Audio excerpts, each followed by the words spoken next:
और आगे देखते हैं तो क्या होता है। खुदा अजीब तरीके से अजीब लोगों को इस्तेमाल करता है। खुदा आपके कद को, खुदा आपके रंग को, खुदा आपके रूप को, खुदा आपकी सलाहियत को नहीं, बल्कि आपके दिल की हालत पर निगाह करता है। इस बड़ी भीड़ में बथेरे लोग हैं जिनका शुमार मर्दों में 5000 है, औरतों और बच्चों को गिना जाए तो कम से कम 25,000 लोग बनते हैं। कितने?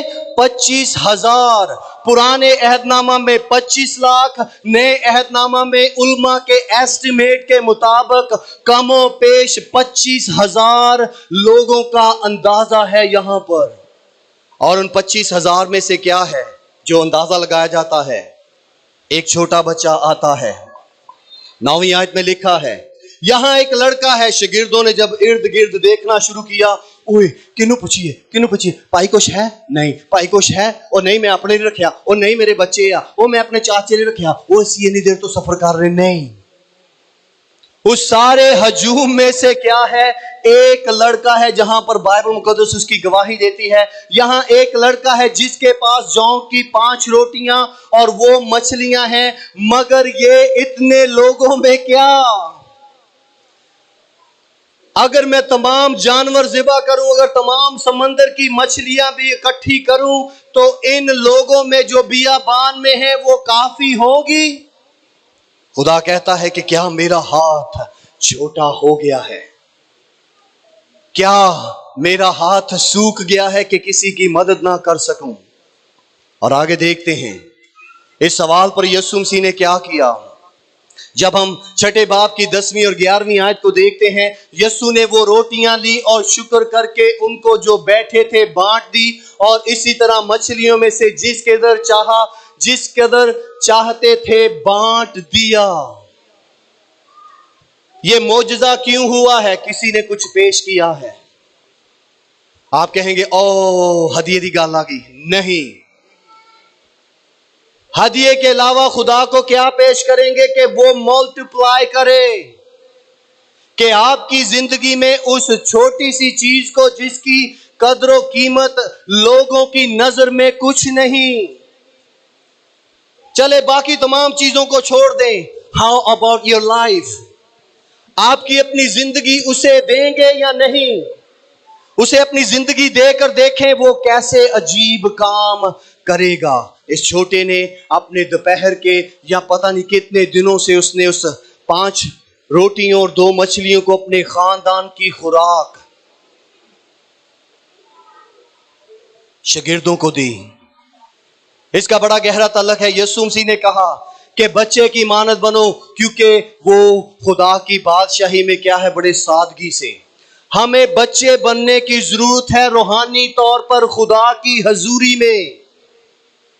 उसे जब मांगते हैं तो कहें तेरा बेटा तेरी बेटी हाजिर है। अपना नाम उसके नाम के साथ जोड़कर कहें, जैसे अलीशा के दौर में उस बेवा ने जब अलीशा से दरख्वास्त की, तेरा खादम जो खुदा का क्या है, बंदा है, मैं उसकी बीवी हूं और मेरे ये हालात हैं। और वो कहता है कि तेरे घर में क्या है? उसने कहा कि चंद एक बर्तन है। उसने कहा कि इर्द गिर्द जाओ और आरायत के लिए अपने पड़ोसियों से बर्तन ले लो और दरवाजा बंद कर लो। जब तक तुम्हारे बर्तन भर नहीं जाएंगे वो तेल खत्म नहीं होगा। और उसने इर्द गिर्द जहां कहीं से भी हो बर्तन इकट्ठे किए और इतना तेल जमा किया कि ना सिर्फ उसके 2 बच्चों की जो गुलामी की रकम अदा करनी थी, उसकी अदा करने के बाद भी उनके पास बहुत कुछ था।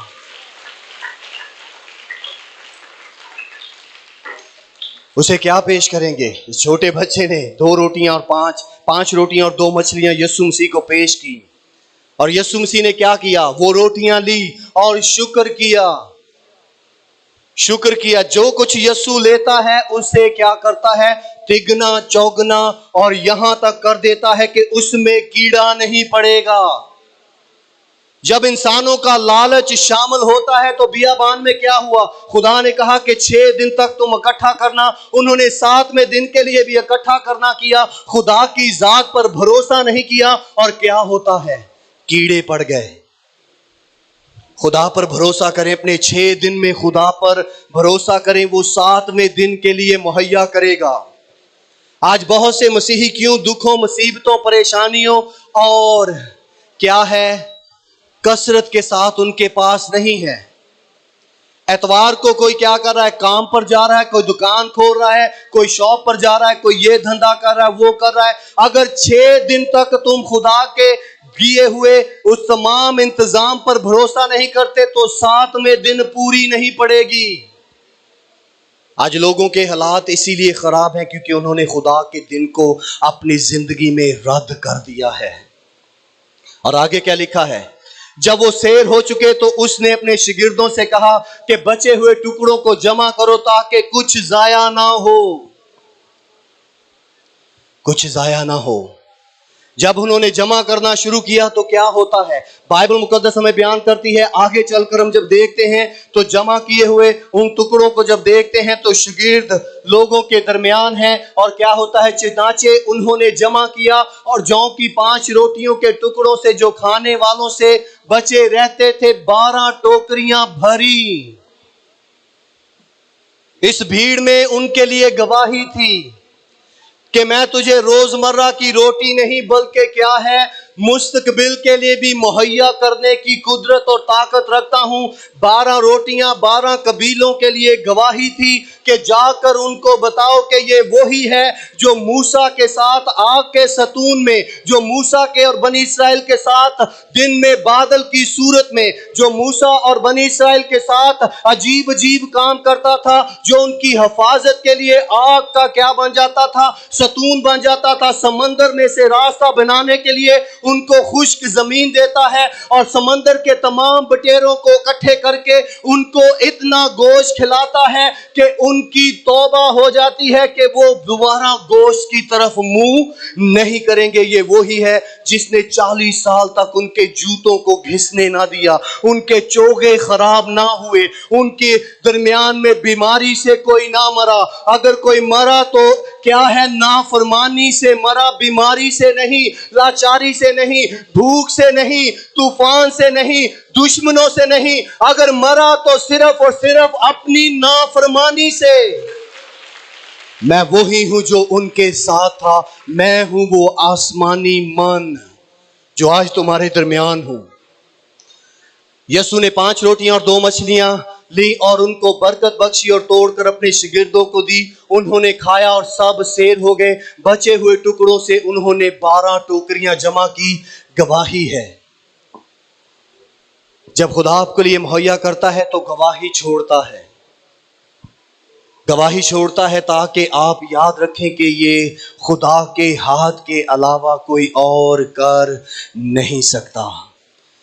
इसलिए आए देखें इसके बारे में लूका क्या बयान करता है। लूका 9 बाप उसकी जब हम 16-17 आयत को देखते हैं, इसी व्याख्या को लिखते हुए कहता है, पुरुष ने 5 रोटियां और 2 मछलियां ली और आसमान की तरफ देखकर उन पर बरकत बख्शी। जो कुछ हम यस्सु को देंगे यस्सु उस पर बरकत चाहेगा और यहां तक के अय्यूब जैसे वाकयात होंगे। जो पिछले सालों में खो गया है, हमारी नाफरमानी, गुनाह, बुत परस्ती, हिर्स परस्ती, खुद परस्ती या अपनी खुद की मनमानी में जब हम फर्मा बरदार होते हैं तो वो उसे दुगना तिगना करने की कुदरत और ताकत रखता है। बरकत बख्शी और तोड़कर अपने शागिर्दों को देता गया ताकि लोगों के आगे रखें। उन्होंने खाया, सब सैर हुए और उनके बचे हुए टुकड़ों में से कितने, 12 टोकरियां। 3 की 3 अनाजील इस बात पर जोर देती हैं, तवज्जो दिलाती हैं ताकि तमाम के तमाम कबीले, तमाम के तमाम हर एक वहां उस हयूम में जाने के यहां पर कोई है जो अजीबो गरीब काम करता है, जो हमारी आंखों के सामने एक बच्चे के दोपहर के खाने को लेता है और उसे क्या करता है, मल्टीप्लाई, दुगना तिगना चौगना कर देता है। अगर हम यीशु को कुछ देंगे तो वो बरकत बख्शेगा और जब वो बरकत बख्शेगा तो वो तोड़कर क्या करेगा, बांटेगा। अपनी जिंदगी को यीशु को दे ताकि वो आपको बरकत दे, और जो बरकत आपको मिलेगी वो क्या करेगी? दूसरों के लिए बरकत का बाइस बनेगी।